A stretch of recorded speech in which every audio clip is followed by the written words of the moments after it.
대표 교회여 들으라 오늘로 세 번째 시간입니다. 교회는 다른 것 아니고 우리가 앉아있는 이곳은 예배당이고 예수 그리스도를 주로 고백하는 사람들의 모임 공동체가 교회라고 했습니다. 그래서 우리 교회로 이렇게 모였어요. 그리고 우리는 교회의 각 부분입니다. 원래 성령께서 2000년 전 소아시아에 있었던 7교회를 향해서 말씀하셨던 그 음성을 교회된 우리도 오늘 듣고 오늘 교회된 우리에게 무슨 말씀, 어떤 음성을 들려주시는지 그 세미한 음성을 우리 각 사람이 다 들을 수 있기를 바랍니다. 오늘은 특별히 소아시아 7교회 중에 세 번째로 버가모 교회, 저 한번 따라해 보실까요? 버가모 교회를 향해서 주신 주님의 말씀을 함께 나눕니다. 먼저 이 버가모 지역, 이 시리는요, 로마 황제 신전 그리고 제우스 신전이 또 세워져 있던 우상숭배의 중심지라고 볼 수 있습니다. 13절 말씀에 보면 어떤 표현이 있냐면 내가 어디에 사는지를 아노니 거기는 사탄의 권좌가 있는 데라 그랬어요. 그래서 내가는 버가모 교회를 얘기하는 거예요. 교회에게 주님께서 말씀하십니다. 내가 어디에 사는지를 아노니 거기는 사탄의 권좌가 있는 데라. 이 말은 버가모 지역인 단 사단이 그 권세를 휘두르는 총본부가 있는 곳이라고 말씀하는 거예요. 그래서 그곳에 영적 전쟁이 가장 치열하게 일어나는 곳이라는 것을 비유적으로 말씀하신 것입니다. 이 버가모에 사는 이 모든 사람들은 당시에 그 로마 황제 그 신전에서 그 황제 앞에 무릎을 꿇고 The Lord, 주님이라고 고백하도록 강요받았습니다. 그래서 버가모 성도들에게는요, 그 예수님을 오늘 우리가 기도하면서 주님, 이곳에 오시옵소서, 주님, 제가 봤습니다. 우리가 이렇게 쉽게 고백하는 이 주님이라는 말을 함부로 내뱉지 못했어요. 목숨 걸고 내뱉어야 되는 이 말, 목숨 걸고 고백해야 되는 이 말이 바로 The Lord, 주님이라는 단어였습니다. 마치 오늘날 북한에서 김일성, 김정일 우상화를 위해서 그들의 동상을 세워놓고 경배하고 충성을 맹세하도록 강요받는 것과 이 비슷한 일이 그 당시에 일어난 것입니다. 그 앞에 꿇어 엎드려 경배하지 않으면 죽음을 감수해야 했습니다.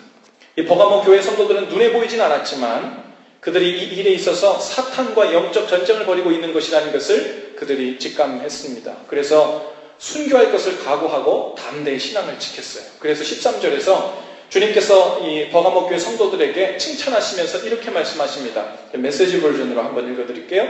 나는 내가 어디 사는지 잘 안다. 너는 사탄의 보좌 바로 밑에 살고 있다. 그럼에도 너는 담대히 내 이름 안에 머물렀다. 최악의 압박 가운데서도 사탄의 관할 구역에서 내게 끝까지 신실했던 나의 증인 안디바가 순교할 때도 너는 한 번도 내 이름을 부인하지 않았다. 이 안디바라는 사람은요, 성경학자들에 의하면 당시 이 버가모 지역을 관할했던 비숍, 그 감독 목사님이었던 것으로 추정합니다. 이 버가모 교회 성도들은 이러한 사탄의 외부적 공격에 목숨을 내놓고 순교자를 배출할 정도로 신앙을 지켰던 정말 믿음이 대단한 교회였습니다.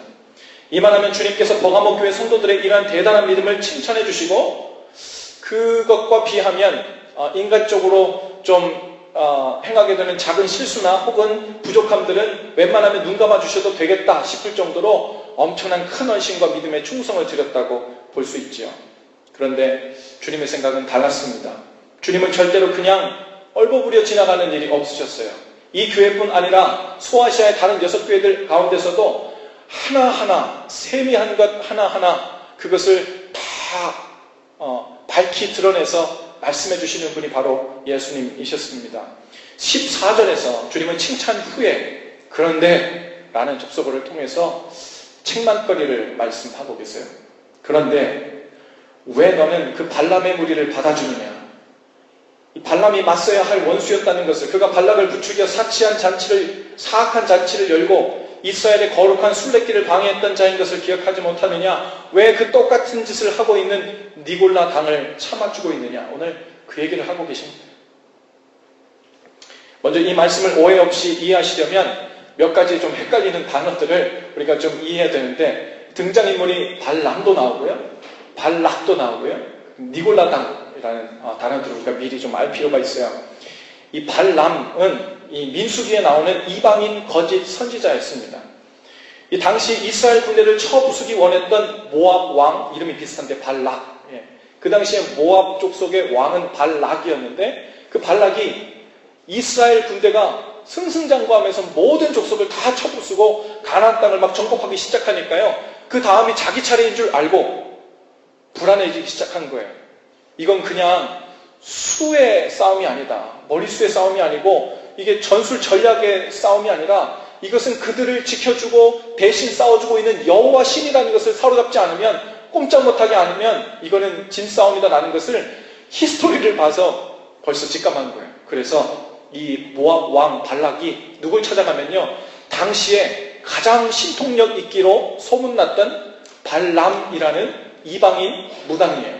선지자를 찾아갑니다. 신하들을 보내요.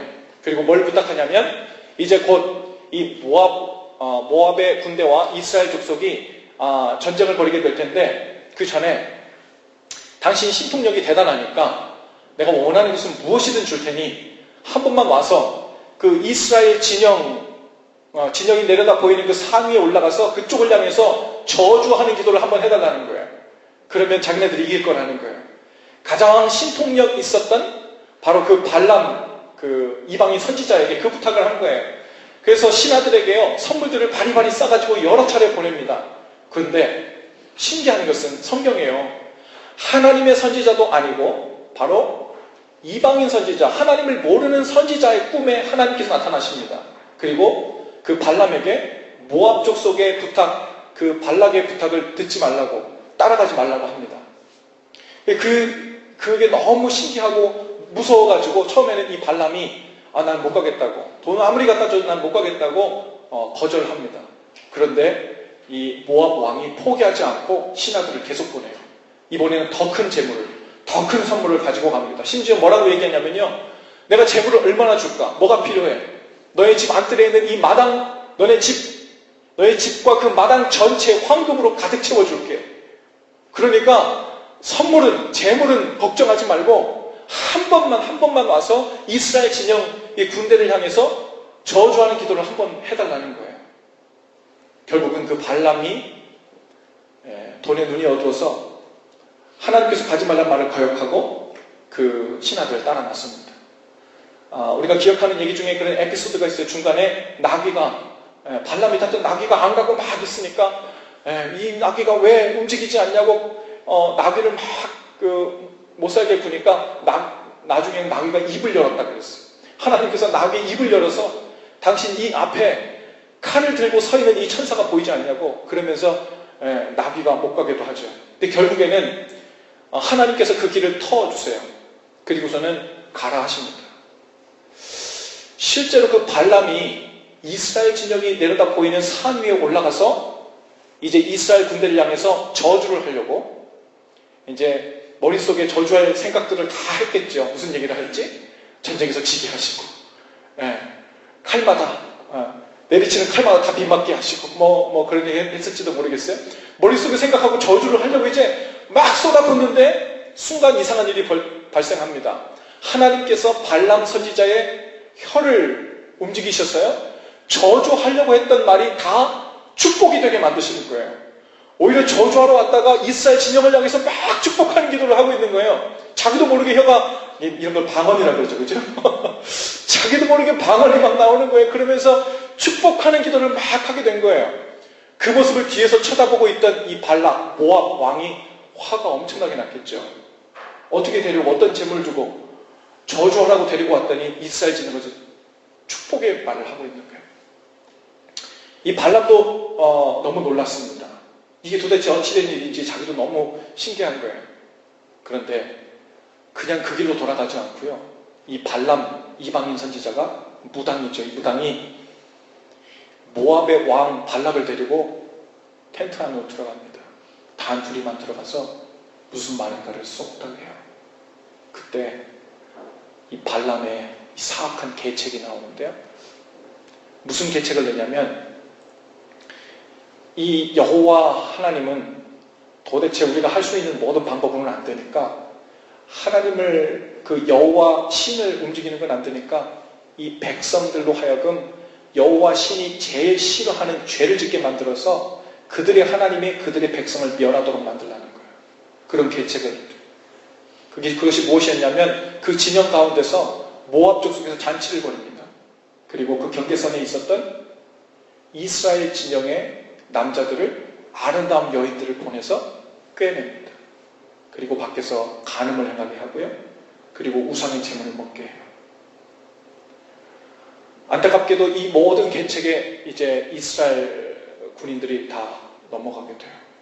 그리고 그 모압 여인들과 더불어서 행음하게 되고 간음하게 되고 그리고 우상의 제물 또한 다 먹게 되죠. 일로 인해서 이스라엘 진영 가운데 그 죄에 대한 벌로 하나님께서 연병이 내리기 시작하는데요. 그 연병으로 인해서 하루 만에 이스라엘 진영 가운데서 24,000명이 죽어나가는 이런 비극적인 일이 발생하게 돼요. 그때부터 구약성경과 신약성경 전체에 걸쳐서 상징적이고 비유적으로 이 발람 선지자를 바로 사탄의 앞잡이로 이렇게 표현하고 비유하는 것들이 수차례 발견됩니다. 그 중에 하나가 바로 오늘 우리가 읽은 이 본문에 나오는 발람의 길을 따라갔다는 이야기가 바로 그것입니다. 주님은 지금 버가모 교회 성도들이요, 그 발람의 혀처럼 사악한 가르침들을 문제의식도 느끼지 않고 그대로 수용하고 있다고 책망하고 있는 거예요. 그것은 다름이 아니라 이 니골라당을 따르는 교회 내의 무리들을 그대로 방치하고 있다는 것에 대한 말씀이셨습니다. 자, 그럼 마지막 하나 더, 이 니골라당에 대해서도 좀 우리가 알아야 되는데, 지난주에도 제가 간단히 말씀드린 바가 있는데요. 이 니골라당이란 나름대로 입술로는 예수님도 알고 복음도 알고 신앙생활을 안다고 말하지만 실제로는 방종한 삶을 살면서 지금은 율법이 필요 없는 시대라고 말했던 율법 폐기론자들이었어요. 구약 시대에나 율법이 필요했지 지금은 은혜 시대이고 지금은 복음의 시대이기 때문에 율법은 더 이상 필요하지 않다는 오늘날의 그 구원파 교리와 아주 유사하고요. 간단히 말하면 신학적으로 이것을 그노시스 사상이라고 말하는 이단 종파입니다. 이 그노시스 사상이란 무엇이냐면 이원론을 얘기하는데 사람의 육체는 근본적으로 악하고 더럽고 그리고 우리의 영은 선하기 때문에 복음만 잘 듣고 제대로 이해하고 있으면 되지 그 육체는 악하니까 행함 없이 아무렇게나 살아도 영혼만은 구원받으니까 상관없다는 말이에요. 다시 말해서 영혼만 깨끗하면 되고 육체는 더러워도 상관없다는 이분법적인 생각이죠. 그런데 성경은 영혼과 육체 온갖 더러운 것에서 그 둘 모두에서 자신을 깨끗하게 할 것을 우리에게 계속해서 가르치고 계십니다. 이 사상은 인간적으로 볼 때 아주 매력적인 사상이에요. 얼마나 매력적이에요. 그래서 이단에 빠지는 거예요. 왜 매력적이에요? 내 마음으로는 하나님을 믿어. 그러니까 나는 구원받은 하나님의 자녀야. 난 죽어도 천국 가. 그 영생갈 티켓을 따놨으니 얼마나 좋아요? 그런데 이 세상에서 거룩하게 살 필요는 없어. 육체는 악한 거고 영혼만 구원받으면 되니까 이 육체는 원하는 대로 타락해도 괜찮고 쾌락을 즐겨도 괜찮고 죄를 지어도 괜찮아. 원하는 대로 살도록 두 개를 다 얻는 거죠. 이건 아주 육신적으로 볼 때 아주 어트랙티브한 거예요. 그죠? 천국도 준대요. 뭐도 준대요? 이 세상에도 불편함 없이 네가 원하는 대로 죄를 즐기고 쾌락을 즐기고 네 원하는 대로 살아도 된다는 거 이것을 신학적으로 얘기해 주는 거예요. 하나님의 이름으로 명분을 주는 겁니다. 이 얼마나 어트랙티브해요. 그래서 많은 이단들이 바로 그노시스 사상에 바탕을 두고 있는 이단들이 아주 많습니다. 그것을 자유라고 부릅니다. 그것을 하나님의 온전한 구원을 이루어서 이 죄를 지을 수밖에 없는 이 더러운 육신로부터 우리를 해방시켜줬으니까 죄책감 갖지 말고 막 살아도 원하는 대로 즐기며 살라는 거예요. 그것을 참된 해방이라고, 그것을 참된 자유라고, 그것이 온전한 구원이라고 가르치는 거짓된 가르침들이 바로 있었다는 거예요. 그것을 따르는, 그 가르침을 따르는 자들이 바로 니골라당이었습니다. 그런데 기독교는요, 하나님의 은혜로 구원받는 것을 가르치고 있지만, 하지만 구원받은 성도는 하나님의 은혜와 말씀대로 또한 행하며 살아야 함을 분명하게 가르치고 있습니다. 할렐루야. 요한복음 1장 22절에 보면 성경은 우리에게 이렇게 말씀하세요. 너희는 말씀을 행하는 자가 되고 듣기만 하여 자신을 속이는 자가 되지 말라. 그래요.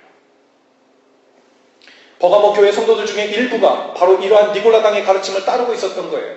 그리고 버가모 교회는 이러한 가르침을 따르는 것을 경계하지도 않았고 대수롭게 생각지도 않게 생각했어요. 주님으로부터 그래서 책망을 받게 된 것입니다.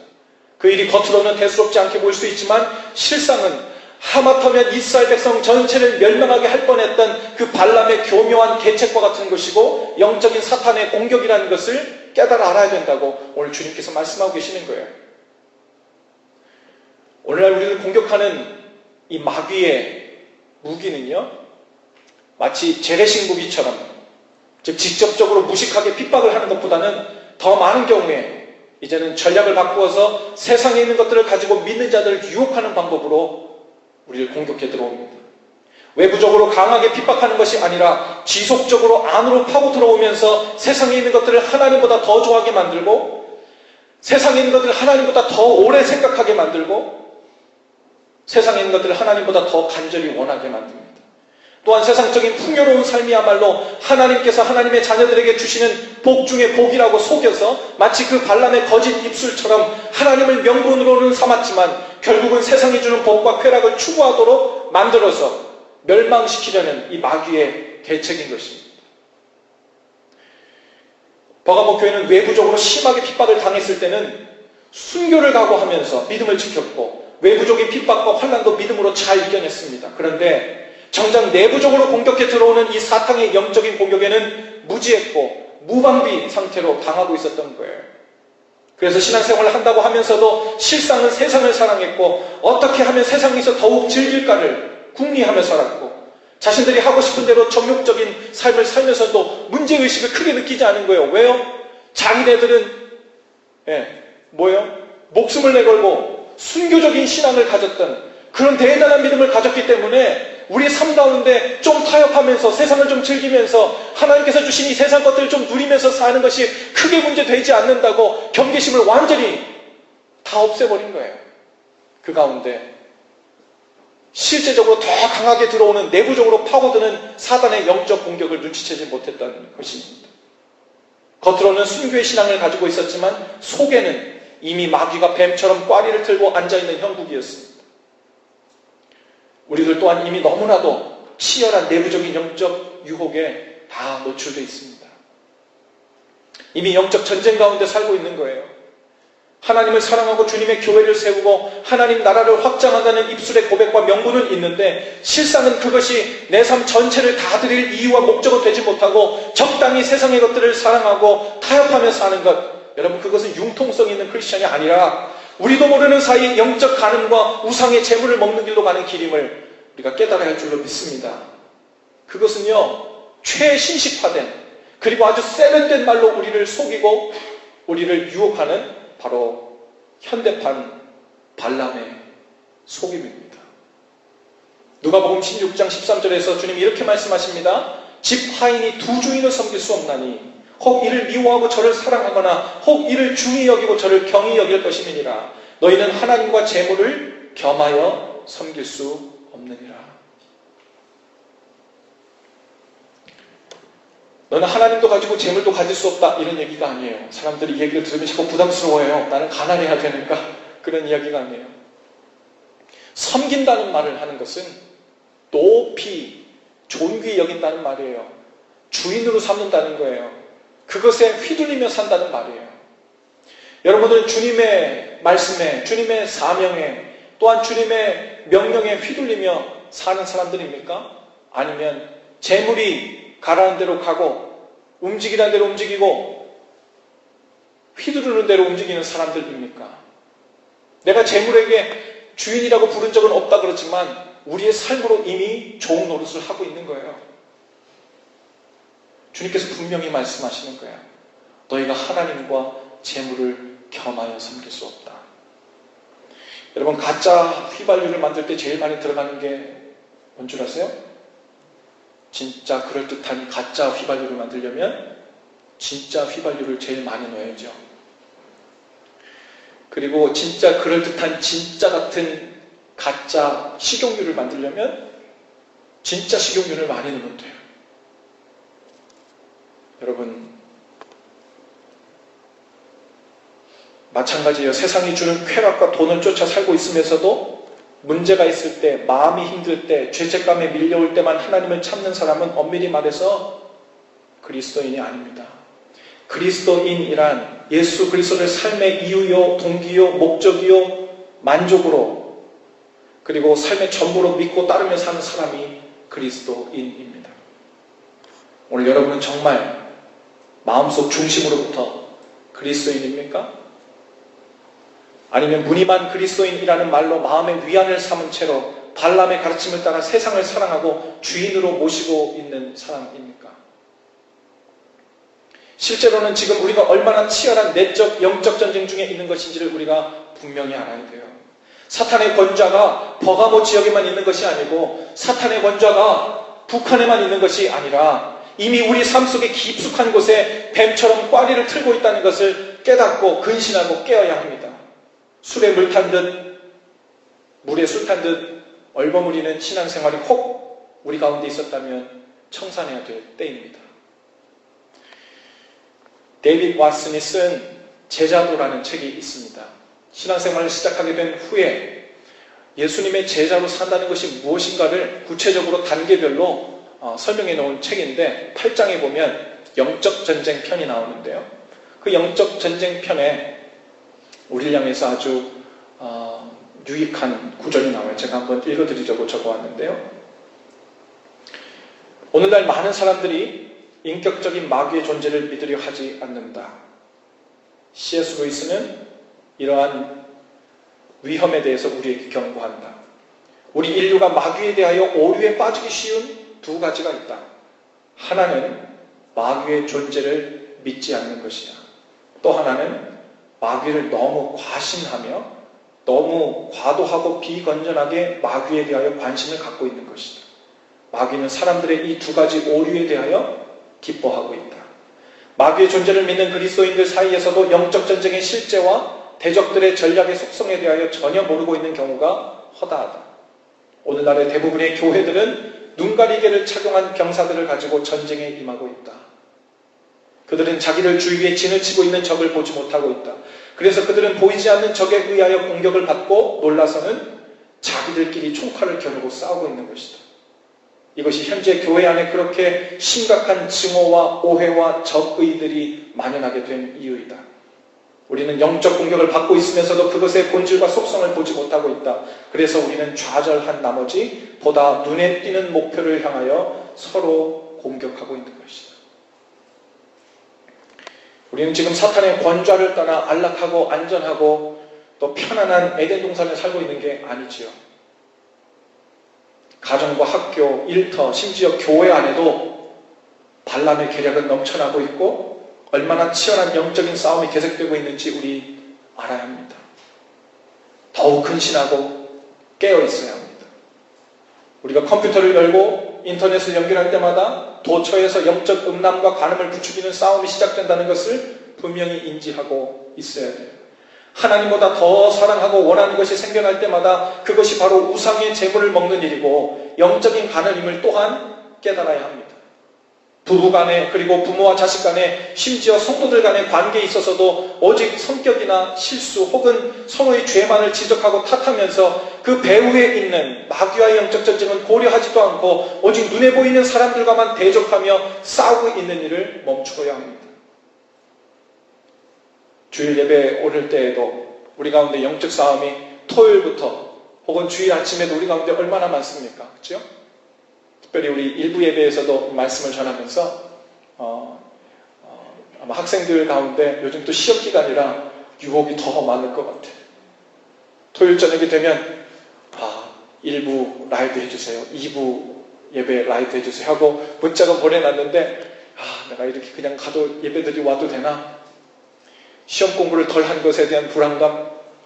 내가 어제 날 샜는데 내일 주내는 좀 잠을 자줘야 그 다음날 시험 공부도 좀 할 수 있지 않을까 하는 여러 가지 계산, 그런 것들이 얼마나 머릿속에 마음속에 오가겠어요.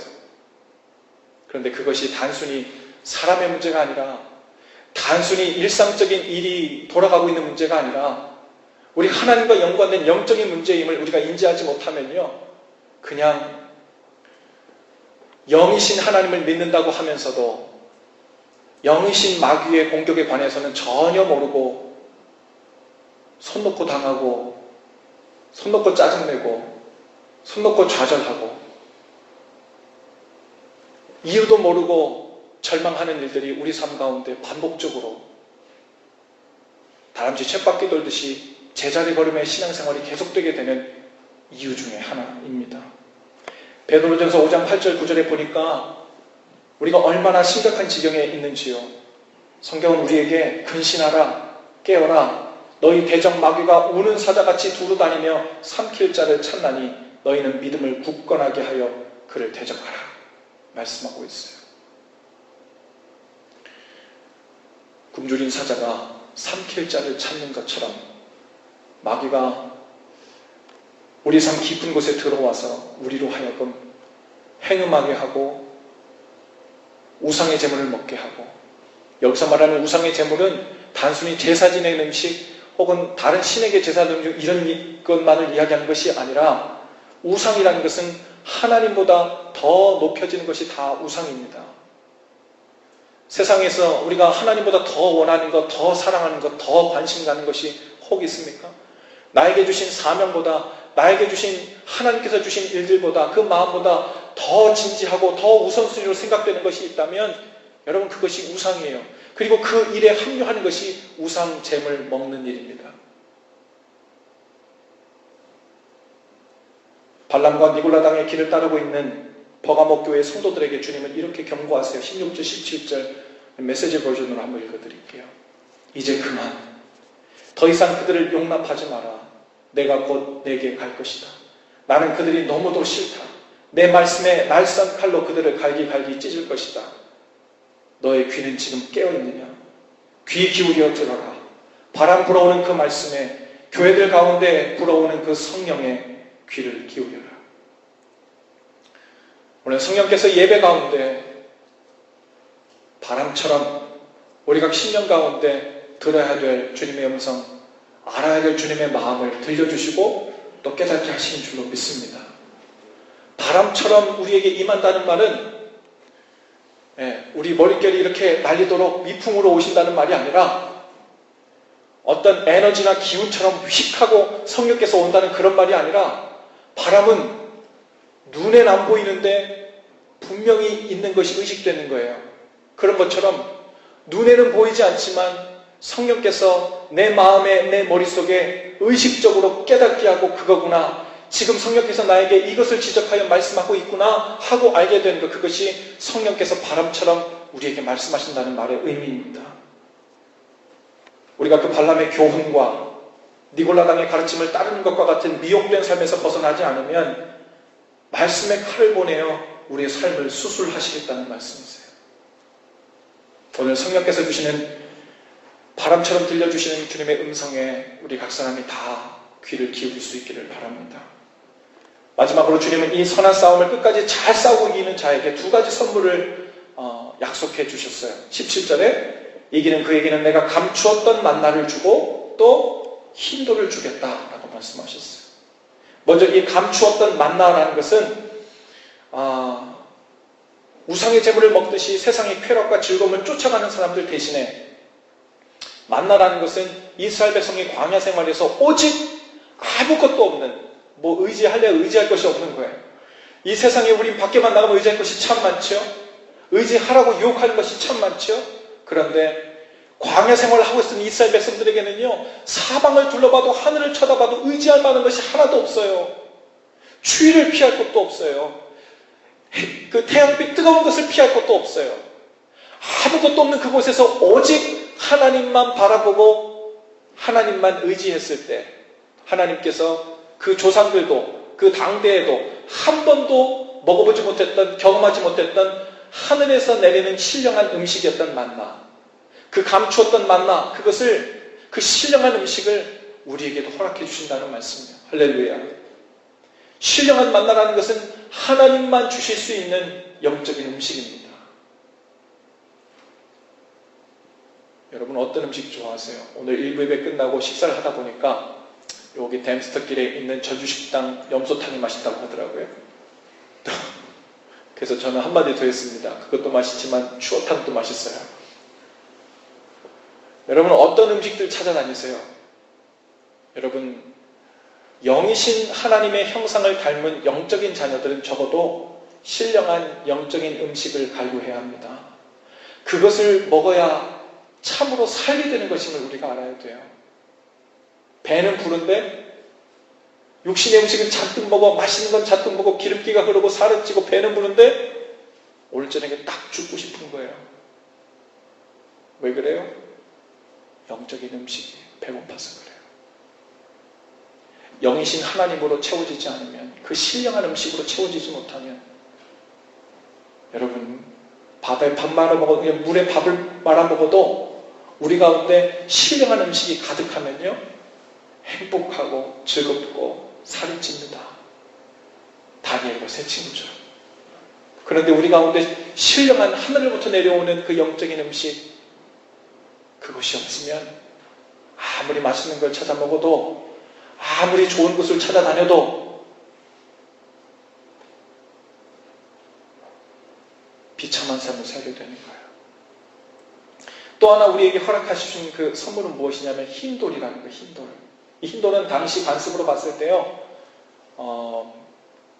잔치에 사람들을 초청할 때 조그만 흰돌을 사람들에게 갖다 주면서 그 흰돌을 가지고 온 사람들은 잔치집에 들어갈 때 마치 패스로 사용하는 거예요. 이것을 보여주고 내가 초청받은 사람이라는 것을 그 종들에게 보여주고 잔치 자리에 입장하게 되는 거죠. 주님께서 우리에게 어떤 잔치를 준비해 주셨겠어요? 바로 하늘나라의 천국잔치입니다.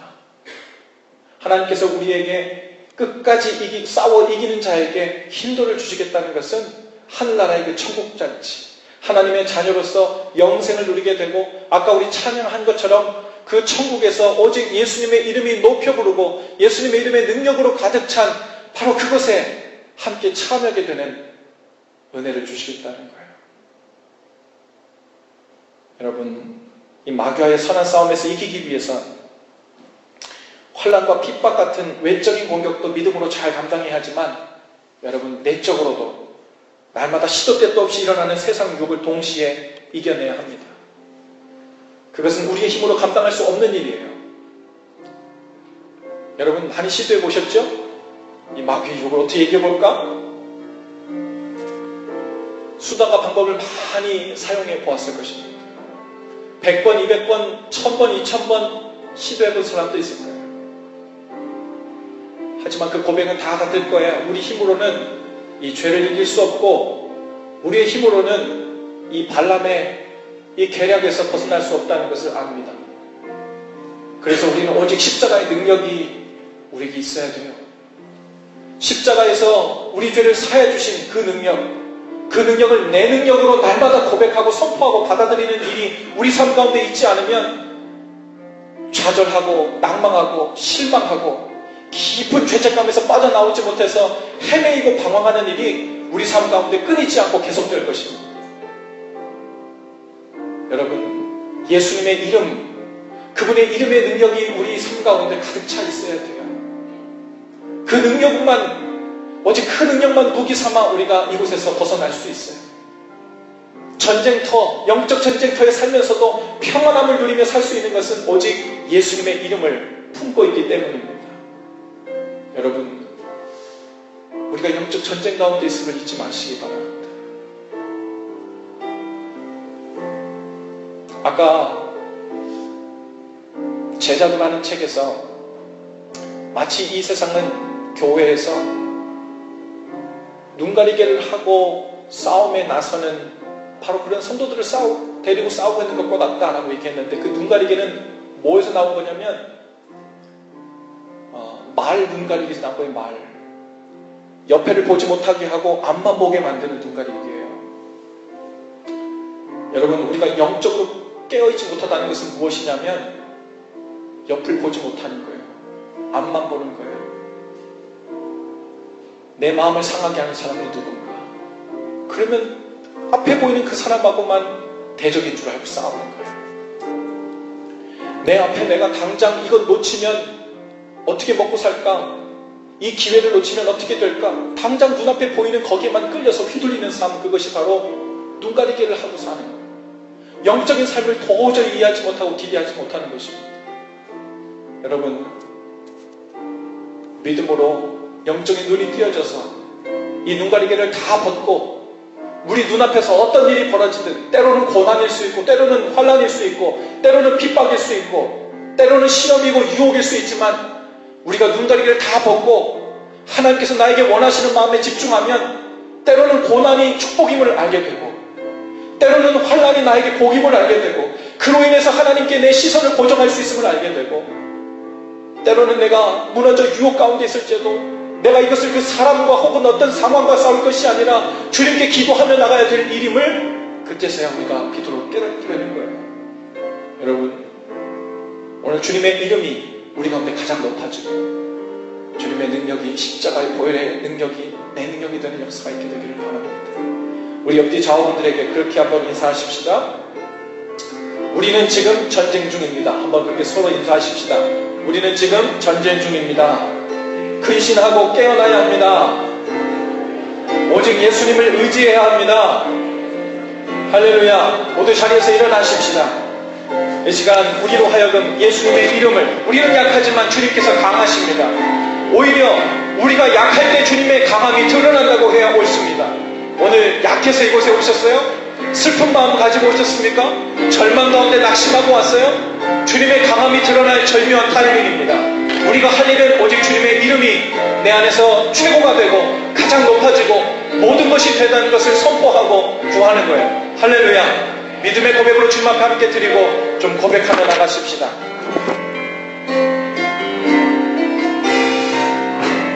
약할 때 강한 대신에 나의 보배가 되